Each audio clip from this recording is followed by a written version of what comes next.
पिछले संदेश में हमने परमेश्वर के मंदिर की आशीष पर विचार किया था कि जो मंदिर बनाने की कल्पना करता है, उसकी योजना बनाता है, परमेश्वर उसको आशीषित करता है। जो उस भवन को बनवाता है, परमेश्वर उसको भी आशीषित करता है। जो उस भवन में काम करते हैं, सेवा देते हैं, परमेश्वर उनको भी आशीष देता है। और जो उस भवन में जाते हैं, परमेश्वर उनको भी आशीषित करता है। और आज हम कुछ पात्रों पर विचार करेंगे जो परमेश्वर के भवन में जाते हैं, परमेश्वर के भवन की संगति करते हैं और अपने जीवन में आशीषित होते हैं। पिछले संदेश में हमने हन्ना पर विचार किया था, जो कि परमेश्वर के भवन की डेवढ़ी पर खड़े होकर परमेश्वर से प्रार्थना करती है, गिड़गिड़ाती है, और परमेश्वर उसकी प्रार्थना को सुनकर उसे पुत्र देता है। पुत्र देने के बाद वो फिर उसे आशीषित करता है और 3 पुत्र और 2 पुत्रियां पुनः उसे प्राप्त होती हैं।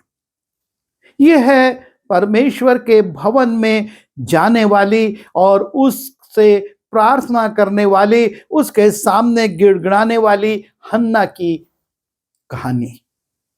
और उसके बाद जब हम नए नियम में आते हैं और नए नियम में जब हम लूका रचित सुसमाचार उसके 2 अध्याय में जाते हैं, वहां पर फिर से एक स्त्री का उल्लेख है जिसका नाम भी हन्ना है। उसका नाम हन्ना लिखा है और हम देखते हैं कि इस स्त्री के जीवन में भी परमेश्वर के भवन के प्रति बहुत प्रेम था, समर्पण था। लिखा है, और आशेर के गोत्र में से हन्ना नाम फनुएल की बेटी एक भविष्यवक्तिन थी। वो बहुत बूढ़ी थी और ब्याह होने के बाद 7 वर्ष अपने पति के साथ रह पाई थी, और वो 84 वर्ष से विधवा थी और मंदिर को नहीं छोड़ती थी। इस स्त्री की विशेषताओं में जो सबसे पहली बात लिखी है कि वो मंदिर को नहीं छोड़ती थी, पर उपवास और प्रार्थना कर करके रात दिन उपासना किया करती थी। और वो उस घड़ी वहां आकर प्रभु का धन्यवाद करने लगी और उन सबों से जो यरूशलेम के छुटकारे की बात जो रहे थे उसके विषय में बातें करने लगी। और ये स्त्री जो कि बुजुर्ग है, बहुत आयु की हो चुकी है, पर इसके जीवन में परमेश्वर के भवन के प्रति बहुत प्रेम है। और लिखा है कि वो परमेश्वर के भवन को नहीं छोड़ती थी। शायद जैसे ही दरवाजे खुलते थे मंदिर के, वो आ जाती थी, और जब तक बंद नहीं होते थे वो उसी में रहती थी और वहीं पर प्रार्थना करती थी, परमेश्वर की उपासना करती थी और उपवासी जीवन जीती थी। उसके दिल में परमेश्वर के भवन के प्रति बहुत ज्यादा प्रेम था, और परमेश्वर उसके इस प्रेम को देखता है और उसको यह अनुग्रह देता है कि परमेश्वर की जो उद्धार की योजना है प्रभु यीशु मसीह के माध्यम से उसको वो देखे।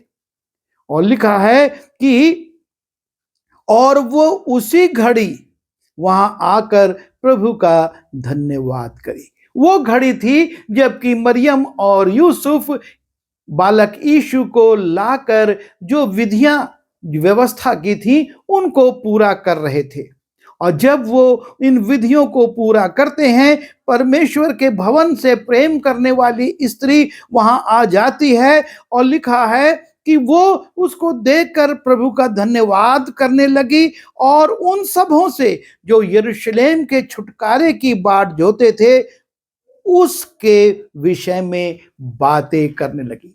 किसके विषय में?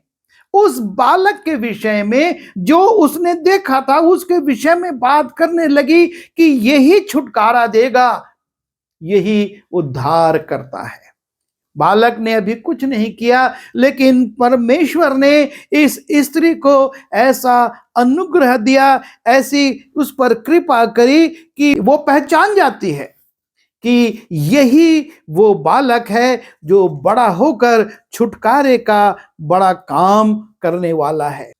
और उसके बाद हम देखते हैं लूका उसके 6वें अध्याय के 6वें पद से एक व्यक्ति का और उल्लेख है। और ये व्यक्ति जिसका हाथ सूख गया है, एक तरह से उसके एक हाथ को लकवा मार दिया है। और ऐसा हुआ कि किसी और सप्त के दिन को वो आराधनालय में जाकर उपदेश करने लगा, और वहां एक मनुष्य था जिसका दाहिना हाथ सूखा था। शास्त्री और फरीसी उस पर दोष लगाने का अवसर पाने के लिए उसकी ताक में थे कि देखें कि वो सप्त के दिन चंगा करता है या नहीं। परंतु वो उनके विचार जानता था, इसलिए उसने सूखे हाथ वाले मनुष्य से कहा, उठ, बीच में खड़ा हो। वो उठ खड़ा हुआ। यीशु ने उससे कहा, मैं तुमसे ये पूछता हूं कि सबके दिन क्या उचित है, भला करना या बुरा करना, प्राण को बचाना या नाश करना? और उसने चारों ओर उन सबों को देखकर उस मनुष्य से कहा, अपना हाथ बढ़ा। उसने ऐसा ही किया और उसका हाथ फिर चंगा हो गया। ये व्यक्ति अपंग है, इसके शरीर में इसका एक अंग सूख चुका है, लेकिन ये परमेश्वर के भवन में आना नहीं छोड़ता है। कि वो सब्त के दिन आराधनालय में जब उपदेश करने के लिए जाता है तो एक व्यक्ति, एक मनुष्य था जिसका दाहिना हाथ सूखा था।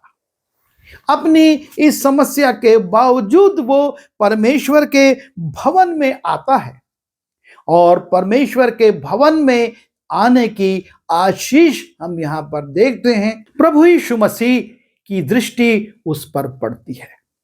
यदि ये मनुष्य परमेश्वर के भवन में नहीं आता तो प्रभु यीशु मसीह इसको नहीं देख पाते, लेकिन ये परमेश्वर के भवन में आया। प्रभु यीशु मसीह ने इसको देखा, इस पर तरस खाया और लोगों से पूछा, तुम ही बताओ कि भला करना चाहिए या नहीं? और वो खामोश रहते हैं।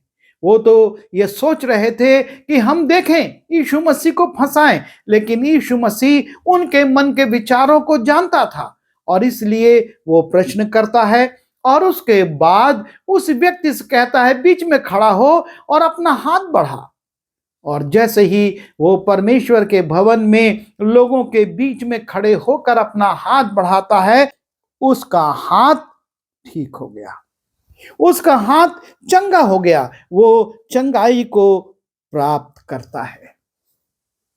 परमेश्वर के भवन में ना सिर्फ उद्धार है, ये हन्ना उद्धार का दर्शन करती है, उद्धारकर्ता को देखती है। परमेश्वर के भवन में उद्धार के साथ साथ चंगाई भी है।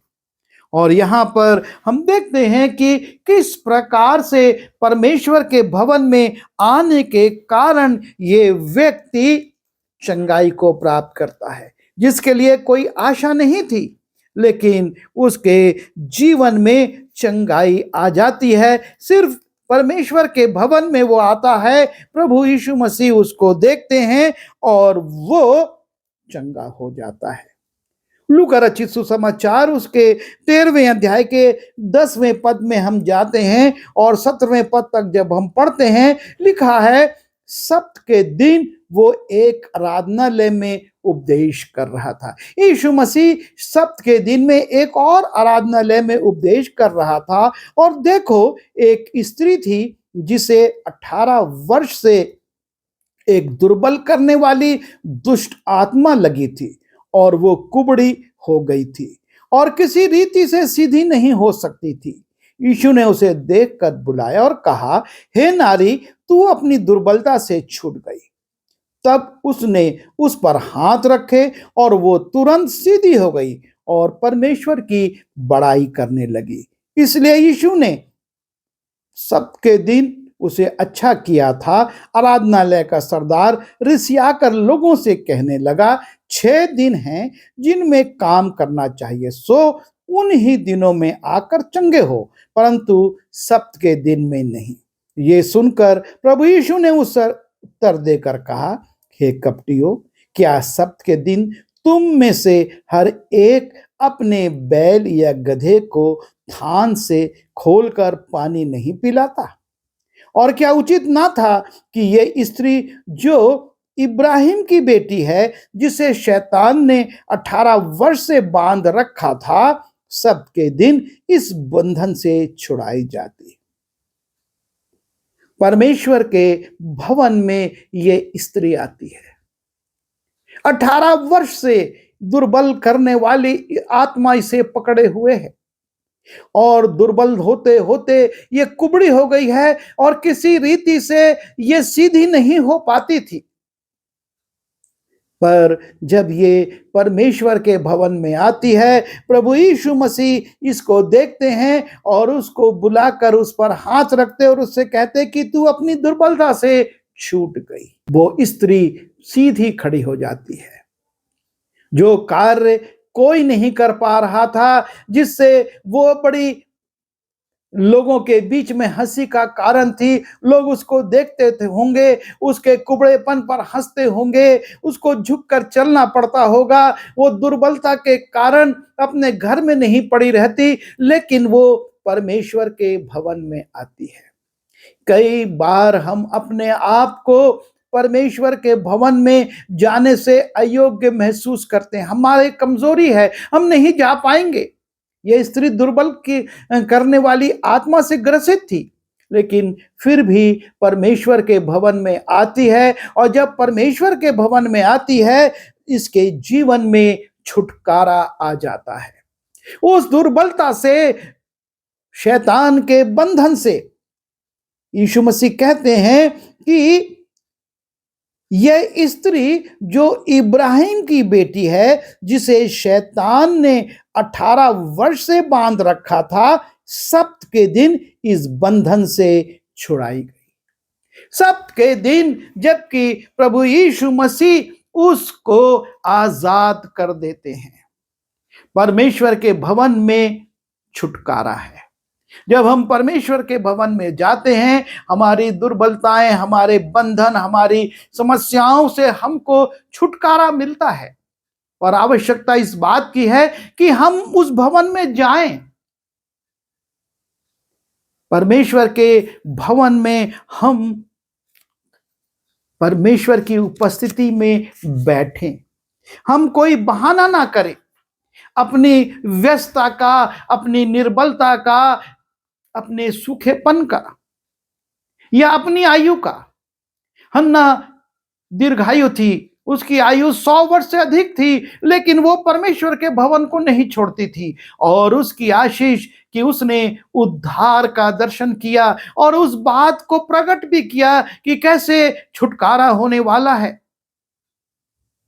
उस सूखे हाथ वाले ने परमेश्वर के भवन में आया और उस जीवन में जिसमें कि उसके निर्बलता थी, वो अपंगता थी, उससे वो छुटकारा प्राप्त करता है। चंगाई है वहां पर, परमेश्वर के भवन में चंगाई है और परमेश्वर के भवन में बंधनों से छुटकारा भी है। जिस रीति से ये स्त्री छूट गई, आजाद हो गई, सीधी खड़ी हो गई।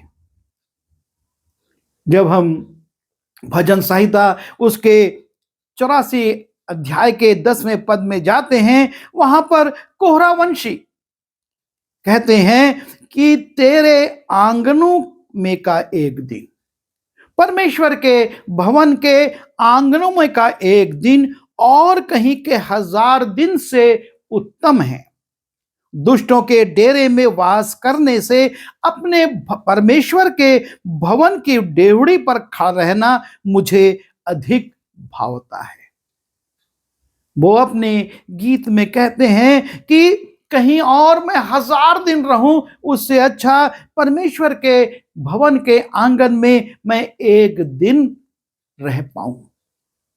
और कहीं अच्छे निवास स्थान में रहने से अच्छा परमेश्वर के भवन की डेवढ़ी पर मैं पड़ा रहूं, मुझे यह अधिक अच्छा लगता है। आज हम अपने जीवनों पर विचार करें। हम उद्धार चाहते हैं, हम चंगाई चाहते हैं, हम छुटकारा चाहते हैं, लेकिन हम परमेश्वर के भवन में जाना नहीं चाहते। दाऊद अपने भजन में लिखता है, भजन संहिता उसके 65वें अध्याय के 4 पद की दूसरी लाइन में, हम तेरे भवन के अर्थात तेरे पवित्र मंदिर के उत्तम उत्तम पदार्थों से तृप्त होंगे।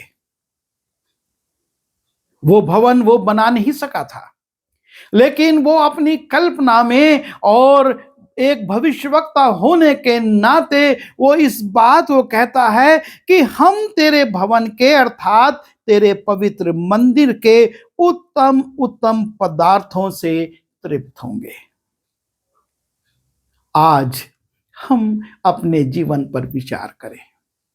संसारिक उत्तम पदार्थों को पाने के लिए हम दौड़े चले जाते हैं, लेकिन परमेश्वर के भवन जो आज खुले हुए हैं, हम नहीं जानते कि कब इनको ढा दिया जाए या इनके द्वार बंद कर दिए जाए, इनको म्यूजियम में परिवर्तित कर दिया जाए, इनको दूसरे भवनों की श्रेणी में रख दिया जाए। हम नहीं जानते कब तक ये स्वतंत्रता हमको मिली है, लेकिन जब ये स्वतंत्रता हमको मिली है तो हम भी उसके भवन के उत्तम उत्तम पदार्थों से, उद्धार से, चंगाई से, छुटकारे से तृप्त हो सकें। प्रभु हमारी सहायता करे। आइए प्रार्थना करें। प्रभु जी, हम आपके चरणों पर आते हैं, धन्यवाद देते हैं कि आपने अपने भवनों में भी आशीष को रखा हुआ है, और आप चाहते हैं कि आपके लोग आपके भवन में जब जाएं तो उद्धार को प्राप्त करें, चंगाई को प्राप्त करें, छुटकारे को प्राप्त करें।